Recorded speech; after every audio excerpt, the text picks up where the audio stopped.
Hi Bex. Hey Flossie, how's it going? Good, how are you doing? Yeah, really good, thanks. Nice to see you. Yeah, you too.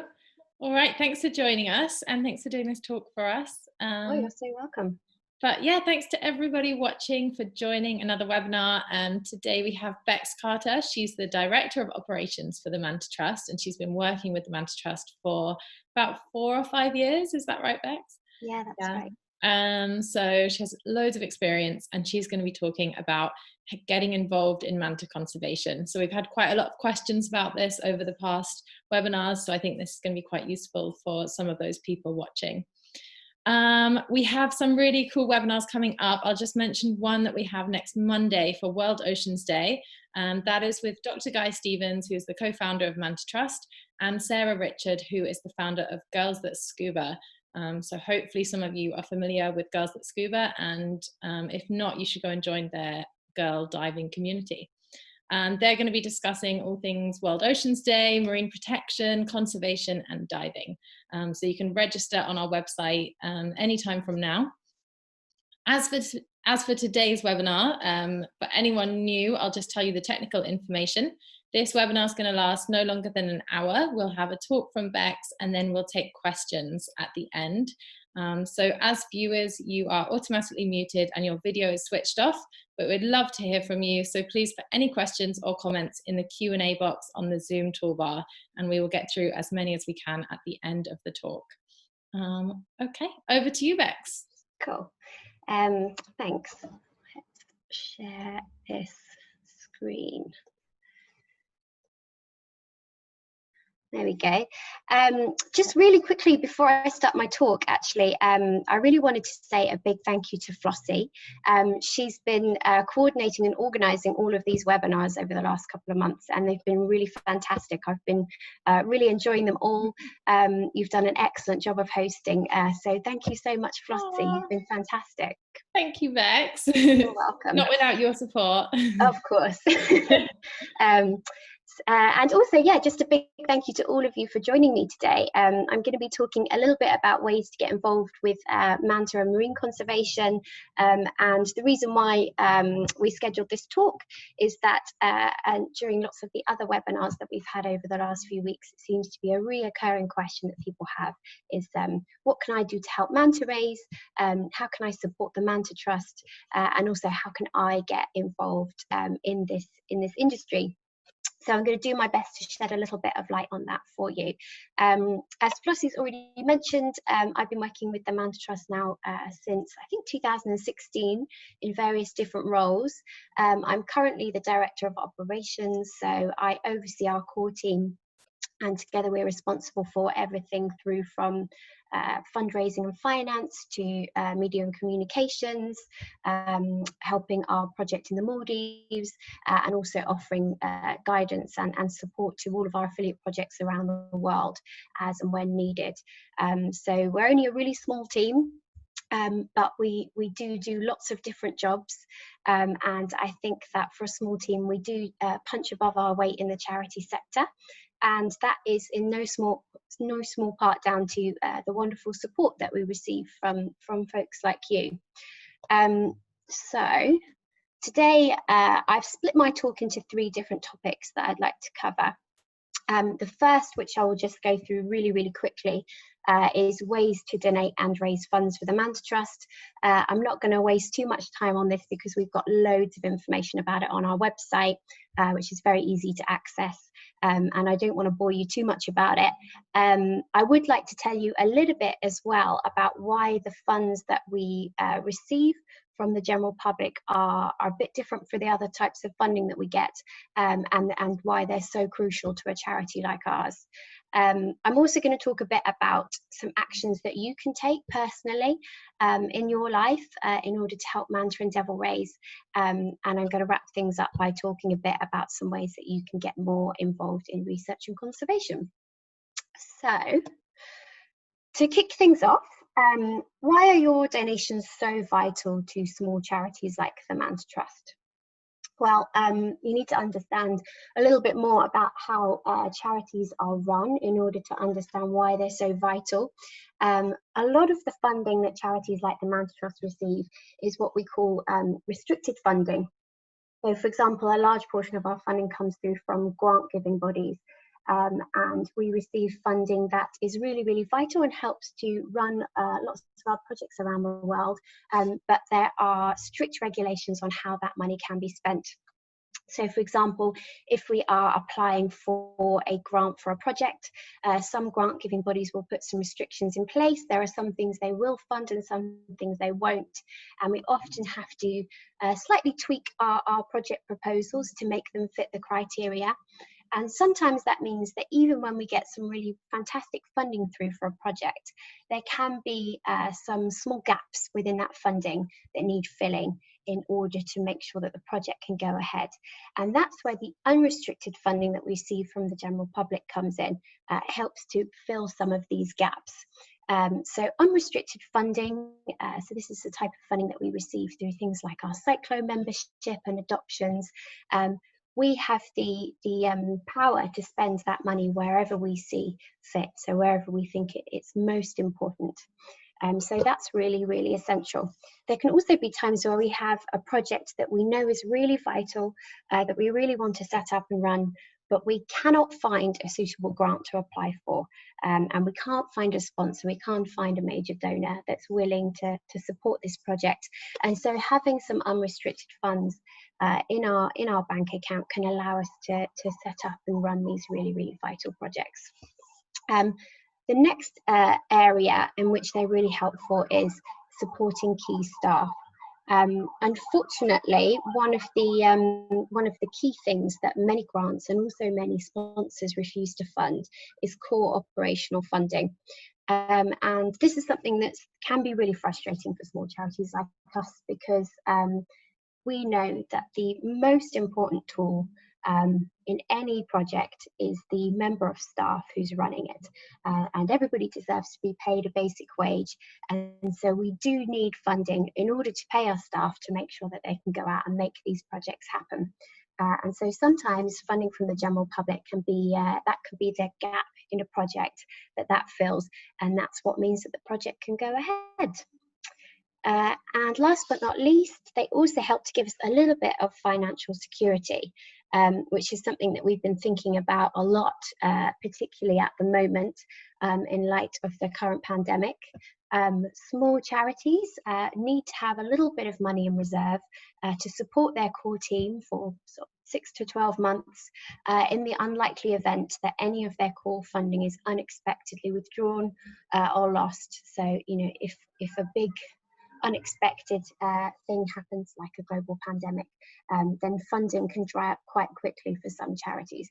And so having funds in reserve for times like that can be make or break for a small charity like ours. I'm not going to bang on about this anymore, but I would like to make a recommendation to everyone watching, that you go away after this talk and you look up this fantastic TED talk by a gentleman called Dan Pallotta, which is all about the way that charities are run and the impact that this has on basically how effective they can be. It's less than 20 minutes, it's really short, but it's really, really interesting. And I think if there's anybody watching who's interested in pursuing a career in this industry, but also if there's anybody watching who gives to charity, this isn't just applicable to the marine sector, this applies to charities, all kinds of charities. And so it's really interesting and worth watching. So that's my recommendation. So let's really quickly whiz through a few of the ways that you can donate and raise funds for the Manta Trust. If you head to our website and you go to the top right hand corner, you'll find a tab called Support Us, and information about all the things I'm going to mention now is under that tab, so do check it out, but I'll really quickly whiz through these. So first of all, Donating is obviously one of the key ways that you can support us. We prefer people to donate in a way that means they get something back from us as well. And so we've set up a membership scheme called the Cyclone, and Cyclone members, they get lots of benefits. They get discount in our shop. They get access to an exclusive area of the website where we post lots of behind the scenes content about our research. And they get a free manta adoption. You can also adopt a manta for £20, and the full cost of your manta adoption goes towards research and conservation work. They make a particularly good present at the moment if you know anyone in isolation and you can't go and visit them, because they're digital gift packs. They come with a personalised certificate, and it's all sent via email. So check those out. We obviously have lots of merchandise available. We've got 2 books that have been published that also help to raise funds for the Manta Trust. So those are all ways that you can support us. But probably the most vital one to point out at the moment is our emergency fund. So if you head to the Manta Trust website, you'll see we've got a temporary tab at the very top of the page that's bright orange, so you can't miss it, that will take you through to our COVID emergency funding page. And the reason why we've set this up is that a lot of our small affiliate projects working around the world are really, really dependent on the tourism industry in order to fund their projects, but also to pay their bills. And so the COVID crisis has hit some of these projects really, really hard. And we've set up an emergency fund from which we are giving grants to our affiliate projects who are most in need. Basically, we just want to keep them going, see them out the other side of the COVID crisis, and make sure that that manta and devil ray conservation isn't badly affected by the pandemic. You can also fundraise if there's anyone feeling like they want to get out after lockdown and set themselves a sporting challenge. Then we absolutely love that. We'd love to hear from you. Anyone who is doing any kind of sponsored event, whether it's sporting or something else, you can get in touch and we'll send you a digital fundraising pack. Anyone who raises £200 or more, we'll send you a special Team Manta t-shirt, which you can see the ladies in the picture wearing. We've had people come up with all kinds of crazy creative ways to raise funds for the Manta Trust, and we really appreciate all of them. So if you have any ideas, no matter how wacky, then please get in touch. If there are any of you listening thinking, I would really love to support the Manta Trust, but I just can't afford it at the moment, then please, after this, go and give this a Google. It's something called Give As You Live. And if you sign up to Give As You Live and you put the Manta Trust down as your chosen charity, then whenever you do any shopping online, you will automatically send a donation to the Manta Trust, and it won't cost you a penny extra. So if you do your weekly shop online, if you shop on Amazon, ASOS, anything like that, every time you make a purchase, a little donation is sent through to the Manta Trust. And so you can imagine if lots of people sign up to Give As You Live, then that could be a real boost for us. So please check that out. And last but not least, if you think that your business might be interested in partnering up with a marine charity like the Manta Trust, then we'd love to hear from them. We've got a sponsorship brochure available on our website that gives lots of details about the benefits of working with the Manta Trust, what we can do for your business, and also, ways that you can support us too. And finally, we also offer a commercial supporter scheme. So if there's anyone watching who has a small business, perhaps you have like an Etsy shop and you're selling anything manta themed and you'd like to donate a percentage of your sales to us, then get in touch, because we might be able to give you some promotion on our website. So that is it for donating. Let's move on. Next, I'd like to talk a little bit about some of the actions that you can take in your day-to-day life to make sure that you are having a minimal impact on manta and devil rays. So, first of all, this is probably the most obvious area where you can make a positive difference, and that is as a consumer. I would be remiss if I didn't mention the gill plate trade.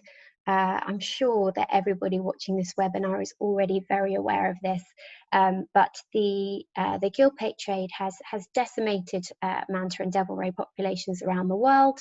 They are hunted for their gills, which are cut out and dried, used in an Asian health tonic. Lots of claims of all kinds of illnesses and ailments that it can cure, but there's no science to back this up. And so if you do know anybody who you think might be tempted to purchase something like this, then just point them to our website so they can learn a bit more. But the next topic is probably a little more relevant to most of the people on this call, and that is the issue of bycatch, which is another really, really, really big issue for manta and devil rays, and it's one of the key objectives for the Manta Trust in our global strategy and action plan is to try and reduce manta and devil ray bycatch around the world. So every year, thousands of manta rays and tens of thousands of manta rays, tens of thousands of devil rays even, are caught and killed accidentally in fishing nets that are targeting other species. So yeah, they're not being targeted for their gills in this situation, but they are still getting caught in fishing nets and killed. And this is a huge problem, not just for mobulids, but for lots of wildlife. I think the statistic is something like 90% of marine stocks around the world are now either fully exploited, overexploited, or depleted because of overfishing. So this is a huge environmental crisis. So as a consumer, the obvious thing we can do is to reduce our consumption of seafood. It might surprise you to learn that actually a third of fish caught every year are used to create feed for livestock. So actually reducing your consumption of meat and dairy is also equally helpful. That's a great thing to do. So add a few more vegetarian and vegan meals to your week. It's a really great starting point. If you are going to eat seafood, then obviously you want to make sure that seafood has been caught using methods that are least likely to catch unwanted creatures like manta rays.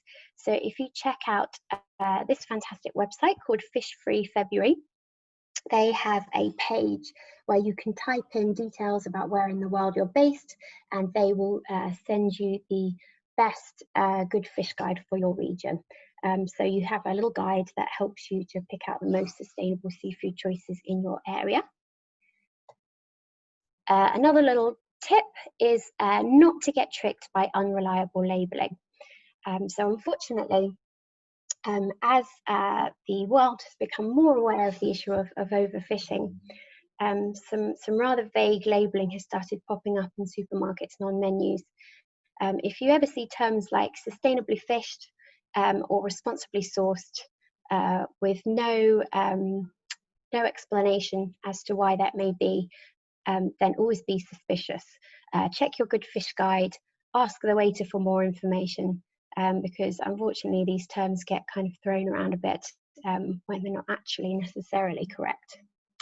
And last but not least, be a fussy customer. Tell businesses what you want. If they don't have good sustainable seafood options, if they don't have a good vegan or vegetarian option on the menu, then complain and tell them what you want, because they won't be able to improve and offer you the things that you want unless you let them know. So for more useful information on how to eat sustainably, we've got a whole section on our website about this. If you go to the education bar on our website, you'll find our Eat Sustainably page. And this is a really good thing to link to and send to your friends and family as well, to try and get them on board too. We can also make a difference as tourists when we're allowed to travel again. I'm sure there are a few people on this call who are avid scuba divers, snorkelers, or just like to travel and see wildlife in general. And tourism can be a really, really fantastic tool for conservation, because it can put a higher value on a live animal than a dead one. It can encourage communities and governments to protect their native wildlife. So it can be a really fantastic conservation tool, but if it's not properly managed, it can still be damaging to the marine environment. So we highly recommend that you look for responsible operators. We work really closely with a company called Manta Expeditions. They run some fantastic trips all around the world, and they do it all very responsibly. And if you join one of their trips, then you'll have a member of the Manta Trust team on board as well. They give lots of educational presentations throughout the week. And they'll also try and get all of the guests involved with some real citizen science. So they are excellent. But we also recommend checking out these guys. They're called Zoo Blue, and they specialise in helping people to organise responsible holidays, not necessarily Manta focused either, lots of different things. So yeah, check them out as well. And finally, it's not just the operators that need to behave responsibly, it's us as well. We recently, well, not that recently, a couple of years ago, we launched a new website called swimwithmantas.org. And on this website, you can find a short film and also a step-by-step illustrated guide that you can use to train yourself to behave appropriately in the water around these animals. To make sure that you don't upset them or scare them or hurt them, but also to make sure that you have the best experience possible if you are lucky enough to see them. On this website, we also offer free resources for operators too. So if you're traveling and you come across any operators that are taking people to see manta rays or devil rays, then please point them in the direction of our Swim with Mantas website. They can download all of our free resources in lots of different languages. And if they get in touch with us and they commit to using our guidelines for their operations, then we'll even give them some promotion on our website as well. So it's very much in their interests to use the Manta Trust guidelines. And finally, if you are lucky enough to get in the water with some manta rays, and you manage to get a really lovely photograph or perhaps some footage with that all-important belly shot, then please send it through to us at ID the Manta, which again you can find on our website. These images go into our database and our global database and our Maldivian database. These help us to learn a huge amount about manta rays, so we can learn about the size of populations, where they travel to, what the gender split is, how often females are having babies, what the connectivity is between different populations, all kinds of really vital information that we need to know if we are going to be able to give effective guidance on conservation measures for this species. And obviously, staying on top of the latest information is a really good thing to do. We have lots of free resources and lots of useful information on our website. If you're looking to inspire some other people around you, we've recently started a kids club where we've got lots of free activities for little ones sort of aged 5 to 11. To try and get them excited about manta rays and the oceans in general, and also hopefully to give their parents a little bit of a break. We've recently started a Manta Trust book club, which those of you who've been watching our webinars will know all about. You can find a page on our website where we are listing lots of book and film recommendations from our team around the world, of all of the literature that basically inspired them in their careers and made them want to become a marine biologist in the first place. So check that out. It's quite interesting. There's a real range of different types of books on there. We've got everything from like kids books through to like very sciencey books and novels and kind of everything in between. And of course, if you sign up to the Cyclone, then we'll share with you lots and lots of information from our projects around the world. And last but not least, I want to talk a little bit about ways that you can get involved with manta conservation. So volunteering is obviously a fantastic thing to do. For anyone who's listening who is considering or pursuing a career in marine conservation, you'll already be very well aware of the need to get experience in the field before you can get a job. And so volunteering for marine charities is the way to do that. It is very competitive. So we have an internship program at the Manta Trust, and I would advise you to check out our careers page where we have some information on what the requirements are for applying for a position like that. We normally open up our internship applications in around December, January time, and we're really hopeful to open it up next year, but it will depend on how hard hit our resort partners are by the crisis. So we're really, really hopeful to open up an internship program in 2021, but it isn't 100% confirmed, unfortunately. So yeah, if you keep an eye on the careers page, if and when we have information on that, we'll put it up there. You can also sign up to our free newsletter, because we always send out updates on new jobs and new volunteer positions with the Manta Trust in our newsletter. We also, on our careers page, will put up information about the volunteer program that our affiliate project in Mexico, the Manta Caribbean project. They run a really fantastic volunteers program. So when that's open, we put information up about that too. And finally, I really, really recommend checking out the Wise Oceans website. So Wise Oceans is a great company that offers a lot of guidance and support to people who are starting out in a marine conservation career. They have an internship program themselves, but they also have a newsletter that you can sign up to, where they send out weekly job alerts, and they'll let you know about any volunteer opportunities or any job opportunities within the sector. And they also have some really great careers advice on their page. So do check out Wise Oceans, they're fantastic. For those of you on the call who are not marine biologists, and would just like to dedicate a little bit of your free time in order to support a charity that you love, that's really, really valuable too. At the Manta Trust in particular, at the moment we are looking for people with some graphic design skills, or maybe some website building skills to help us with a couple of different projects. But just in general, if you're reaching out to charities, it's not just scientists on the team. We also need help with things like education, potentially with legal help. We may need help with, well, with all sorts, maybe with translations. So you may find that you have a skill set that is really valuable to a small charity like ours. You can also sign up to our newsletter to receive updates on any events that we may be attending. We quite often head to dive shows and other educational events, and if we're ever looking for volunteers to help with those, then we'll always advertise those in the newsletter too. And finally, just a few tips for anybody watching who is hoping to enter a career in marine conservation.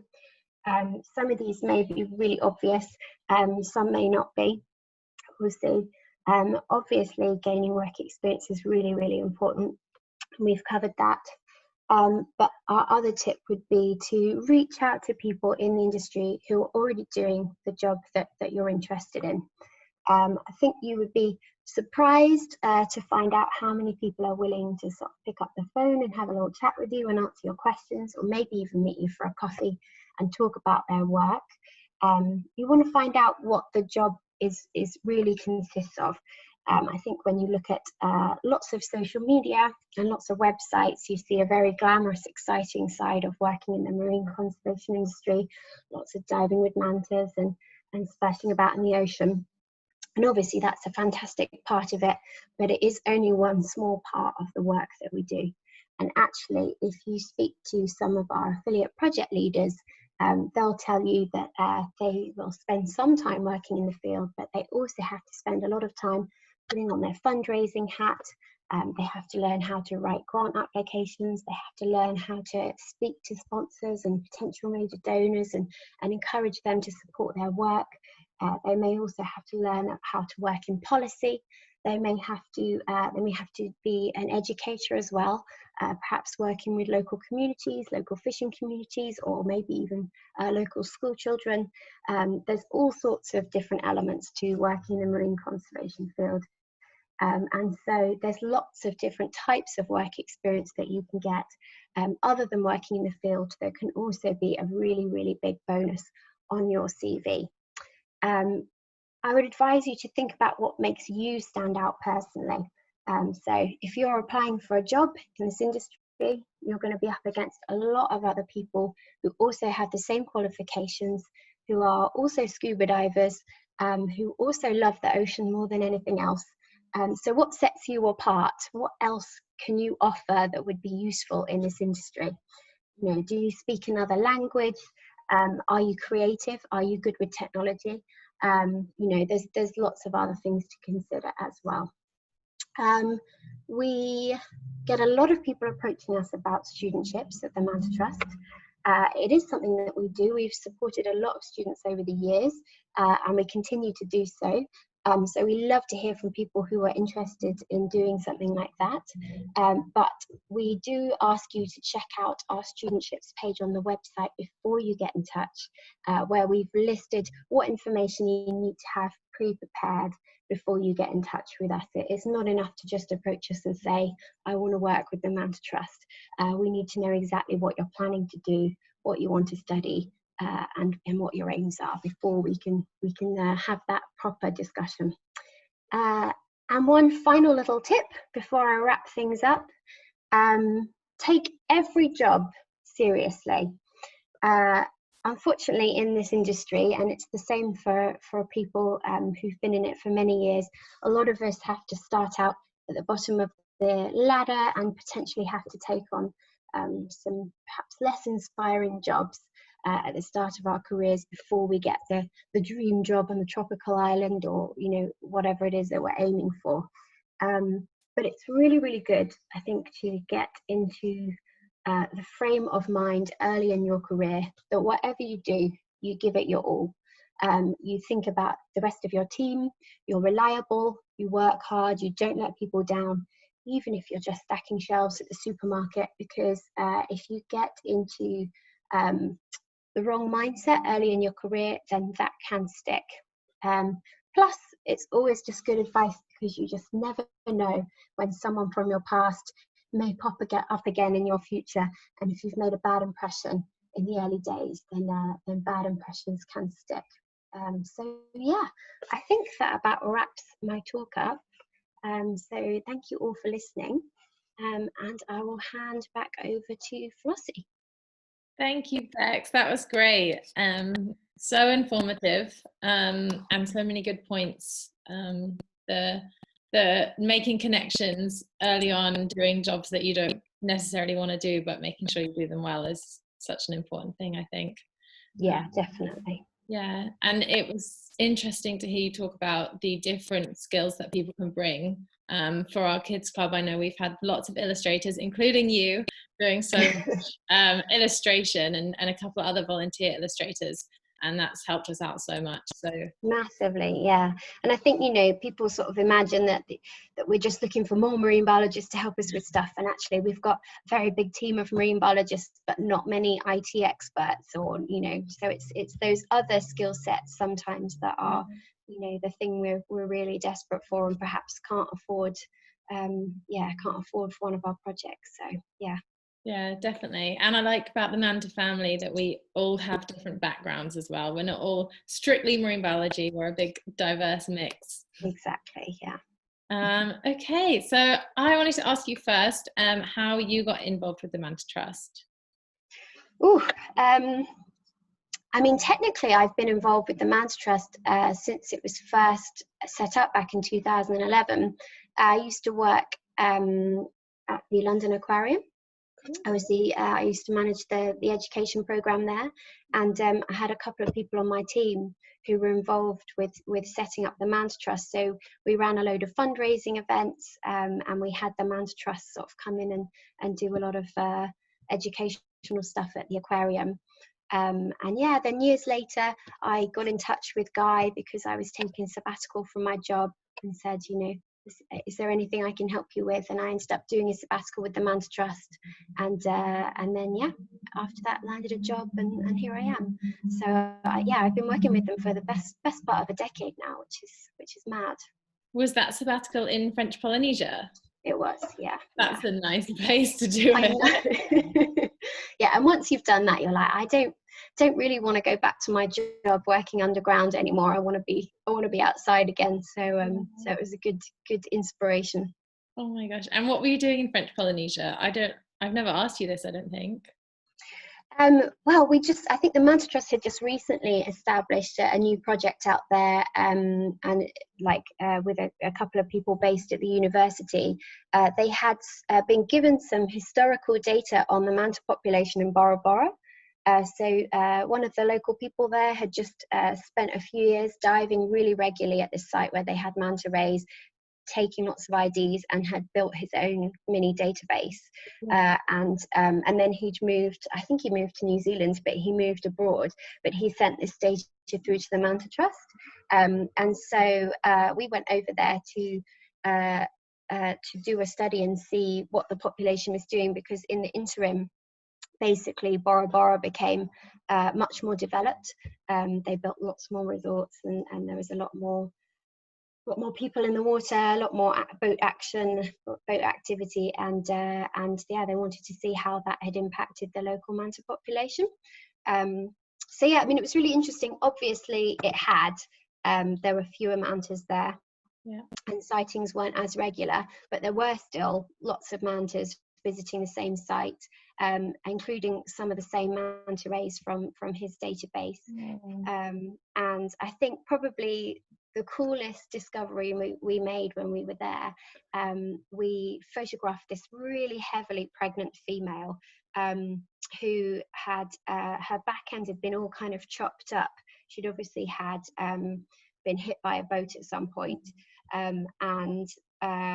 Yeah, we sent this picture through. After identifying her from her belly, we realized it was one from the database that this guy had kept years ago, and we sent him the picture, and he was so excited because he remembered her.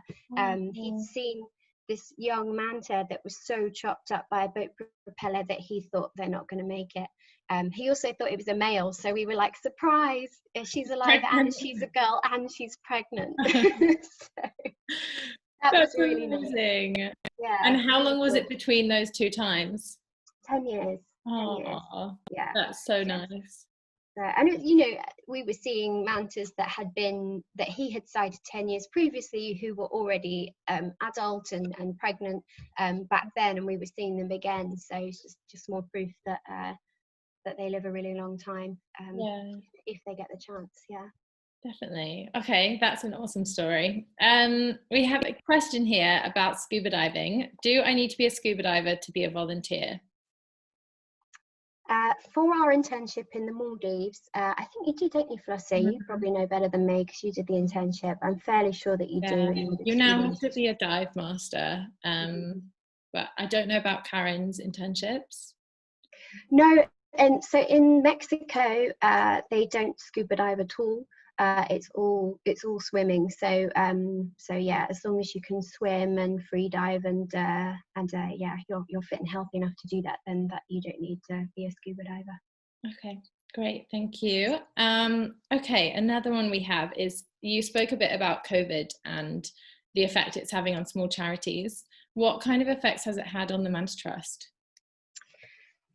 Oh, that's a really good question. So the Manta Trust core team, so far, fingers crossed, we haven't been too badly affected. We've actually found that we've received a lot of donations from our supporters over the last month or so, which we've been channeling into this emergency fund. We really appreciate it, because although at the moment we still have all of our sponsors, we still have all of the grants that we rely on, but it will be interesting to see how this period affects fundraising for us over the next couple of years. So receiving those donations through now has been a real morale boost for the team, and fills us with hope, allows us to help some of the smaller projects. At the moment we're doing all right, but we are nervous. I think everyone in the industry is very nervous. Yeah, definitely. Okay, thank you. We have a question here from Lorna. Hi, Lorna. Lorna's asking if there's an age limit on the internship. Oh gosh, I'm not prepared for the internship questions. I'm assuming it's 18 years as well. 18 years. I don't know if there's an age limit, but I know that you need to have a undergraduate degree. So usually you'd probably be 21 by that point. Yeah. So yeah, hopefully that helps Lorna. Yeah. Okay, one from Natasha. Natasha said, do you do any work in Australia? We don't directly, but we have an affiliate project in Australia, called Project Manta. And actually, they're not featured on our website yet, but we're in the process of building an affiliate page for them. So we should get some more information up about them very soon. But I think Asia from Australia, she gave a really excellent webinar recently. So if you check out our webinars page, you can learn all about their work in Australia.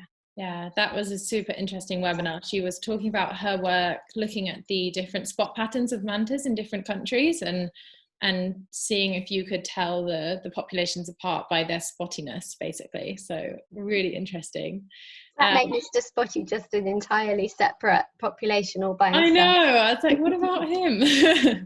Mr. Spotty is our spottiest manta. You can find him on our adoptions page, and he's there's barely any belly there. It's just spots. It's crazy. Yeah.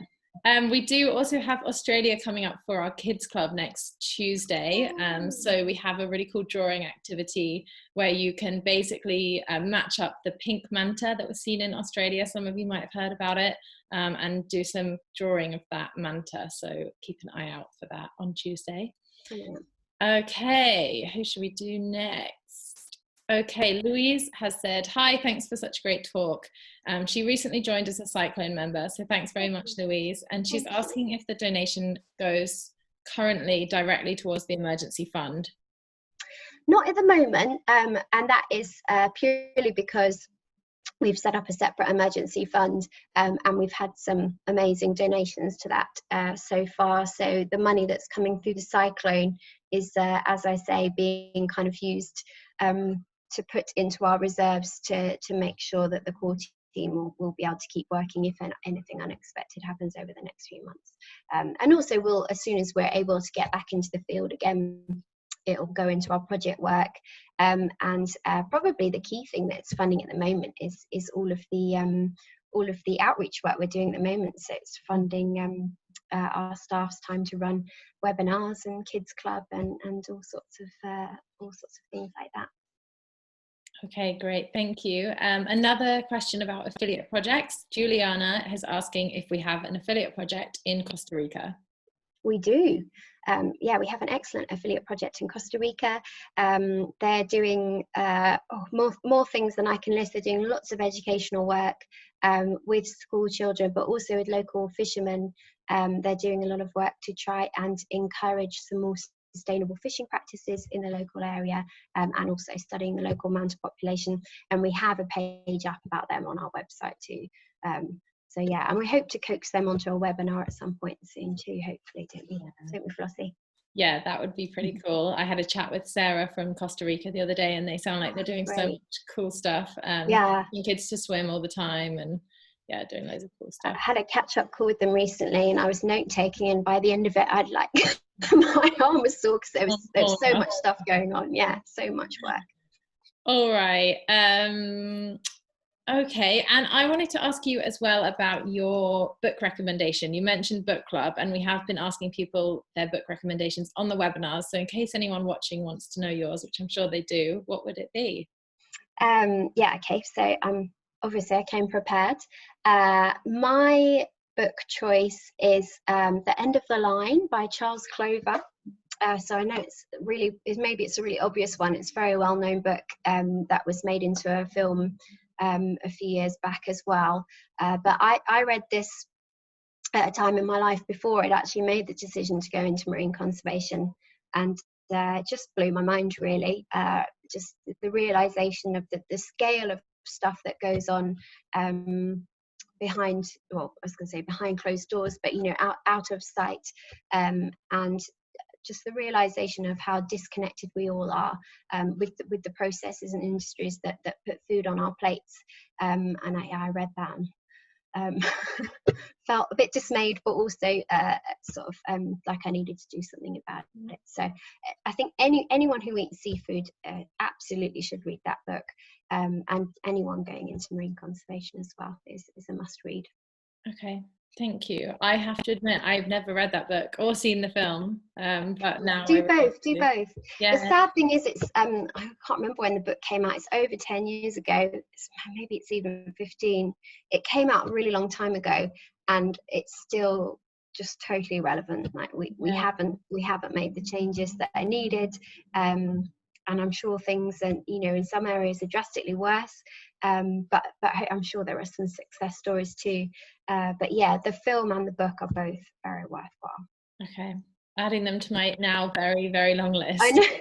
Flossie's book list. You're going to be busy for the next few. I will. I'm currently reading one called Swell. Have you read that one? No. It's about a girl who sails around the world for years and years and years, and she's currently in the Pacific Islands, and she's talking about the culture there, and she does loads of surfing, and she just has a really amazing life, and she's also an environmentalist, so it's really, really good. Oh, that's going to give me lifestyle envy, definitely. I know, I need to wait until I can get out my flat before I read that. I think I'll get too jealous. Although she has been in the boatyard for the last 2 years, spoiler alert. So okay, it's not all right, it's kind of like you were saying about the Manta jobs, like some of it's picture perfect, Instagrammable amazingness, and some of it's like freezing cold, data entry kind of stuff. Oh yeah, very, very monotonous data entry. That's something they don't necessarily warn you about. Actually, yeah. I was having another look today at the Wise Oceans page, and they've got, as I said, they've got some tips for people going into this industry, and they sort of mention the importance of getting good at your stats and your data entry. Yeah, definitely, and having the patience to keep at it. Manta IDing is a tedious process, so you've got to stay positive. Keep the end goal in mind. Yeah, definitely. All right, Bex, we just have one more comment from Harrison, who's been watching a lot of our webinars. He says, thanks for the Mantanar presentation. It was great. Oh, Harrison, thank you so much for watching all of our webinars. Harrison has been at all of our webinars, he's one of our best supporters. If there's anyone that didn't need to watch a talk on how to support the Manta Trust, it's Harrison. Excellent job already. But also, I'm really pleased that you're here. Thank you, Harrison. Yeah, he's great. Okay, I think we'll wrap it up there. So thank you so much, Bex. That was super informative, and I hope you enjoyed yourself. I did. Thank you. Nice to see you again. Yeah, right. Hopefully we can see each other in person soon. Oh, that would be luxurious. That would be a treat. Okay, guys, thanks so much for watching another one of our webinars. As always, we're advertising all our new webinars on our website and on our social media pages. So we have a big webinar coming up on Monday, as I mentioned at the beginning, for World Oceans Day. You can go to mantatrust.org/webinars anytime and register for that webinar and our other upcoming webinars as well. You can find out more about Mantas, about supporting us through our website and through our social media pages. And I think Bex has gone over all the other ways that you can support us, so I won't dwell on them, but hopefully see some of you on Monday at 3 p.m. BST. And yeah, thanks again, Bex. Bye, Flossie. Bye, guys.